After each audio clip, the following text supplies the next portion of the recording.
Hello students. तो आज हम ये क्वेश्चन डिस्कस करने वाले हैं।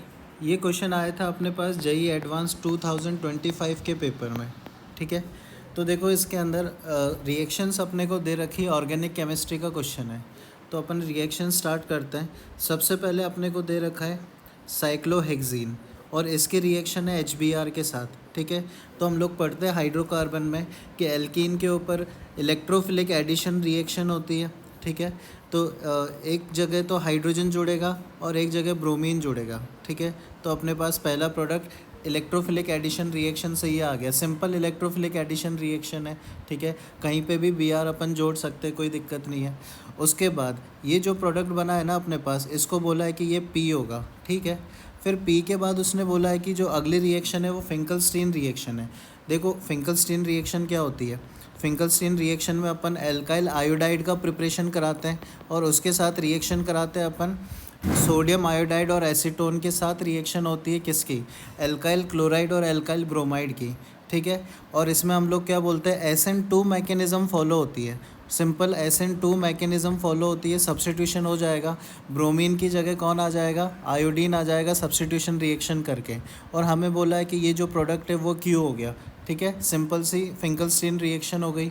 उसके बाद उसने बोला है कि जो P बना है उसकी स्वार्ट्ज़ रिएक्शन करा रहे हैं। अब स्वार्ट्ज़ रिएक्शन में हम लोग एल्काइल फ्लोराइड का प्रिपरेशन कराते हैं। उसके लिए अपन ने AgF के साथ रिएक्शन करा दी और ये भी SN2 रिएक्शन होती है। ठीक है, और यहाँ पे भी क्या होगा, सब्स्टिट्यूशन रिएक्शन होगा। जहाँ ब्रोमीन है वहाँ क्या आ जाएगा, फ्लोरीन आ जाता है। ठीक है, ये जो दोनों रिएक्शन हमने पढ़ी है फिंकलस्टीन और स्वार्ट्ज़ रिएक्शन, एल्काइल हैलाइड की प्रिपरेशन रिएक्शन है। Finkelstein only for alkyl halide की एल्काइल आयोडाइड की प्रिपरेशन में अपन यूज़ करते हैं और जो स्वार्ट्ज़ रिएक्शन है उसमें एल्काइल फ्लोराइड की प्रिपरेशन में यूज़ करते हैं। ठीक है, और ये अभी जो प्रोडक्ट बन गया अपने पास इसको बोल दिया R। ठीक, तो अपने पास अभी तक 3 प्रोडक्ट बन गए। ठीक है ना, जो P प्रोडक्ट है वो क्या है अपने पास, P प्रोडक्ट था एल्काइल ब्रोमाइड, तो उसको जनरल फॉर्म में मैं ऐसे लिख देता हूँ। उसके अलावा अपने पास Q क्या बना, Q बन गया अपने पास एल्काइल आयोडाइड और हमारे पास जो R है वो क्या बन गया, एल्काइल फ्लोराइड। तो मैंने जनरलाइज कर दिया, इस फॉर्म में अपन लिख सकते हैं। ठीक, तो ये रिएक्शन कंप्लीट हो गई। अब आते हैं अपन ऑप्शन में। तो जैसे कि अपन बात करें फर्स्ट ऑप्शन में, फर्स्ट ऑप्शन में ये बॉन्ड लेंथ की बात कर रहा है। ठीक है, सिंपल सा क्वेश्चन है। तो अपन बॉन्ड लेंथ का अगर ऑर्डर निकालें, बॉन्ड लेंथ का ऑर्डर अपने को पता ही है, एल्काइल आयोडाइड का बॉन्ड सबसे वीक है तो सबसे बॉन्ड लेंथ ज़्यादा आएगी। तो एल्काइल आयोडाइड की बॉन्ड लेंथ सबसे ज़्यादा। ठीक है, अगर PQR की टर्म्स में लिखूँ तो एल्काइल आयोडाइड मतलब Q हो गया, उसके बाद एल्काइल ब्रोमाइड मतलब P, और सबसे कम बॉन्ड लेंथ एल्काइल फ्लोराइड की होती है तो R सबसे पीछे आ गया। तो अपना आ रहा है Q, P और R। ऑप्शन में देखें तो उसने QRP दे रखा है, QRP मतलब ये क्या हो गया अपने पास, गलत हो जाएगा।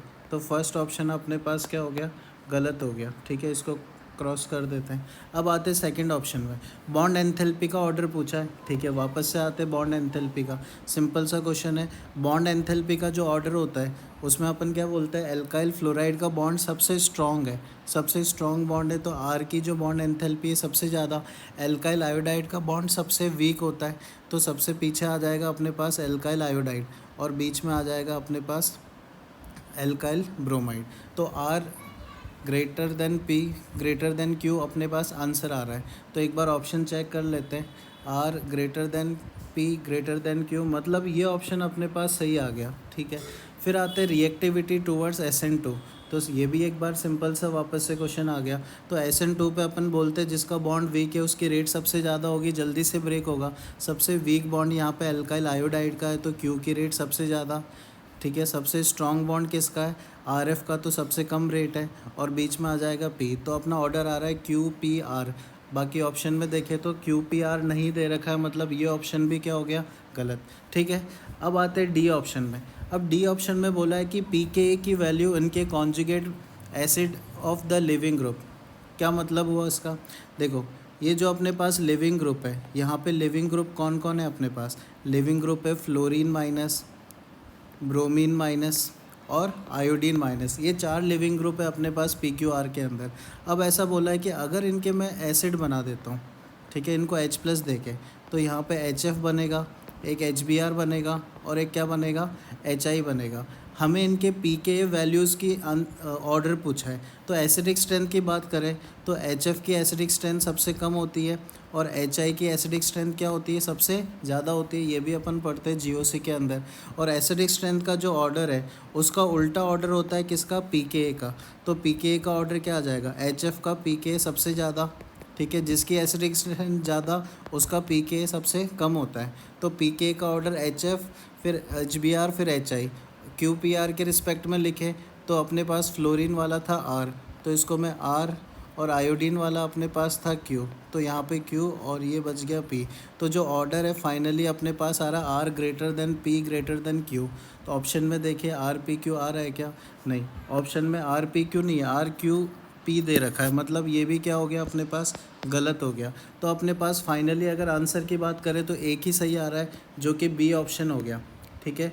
तो अपन फाइनली यहाँ पे B ऑप्शन को सही आंसर टिक कर देंगे।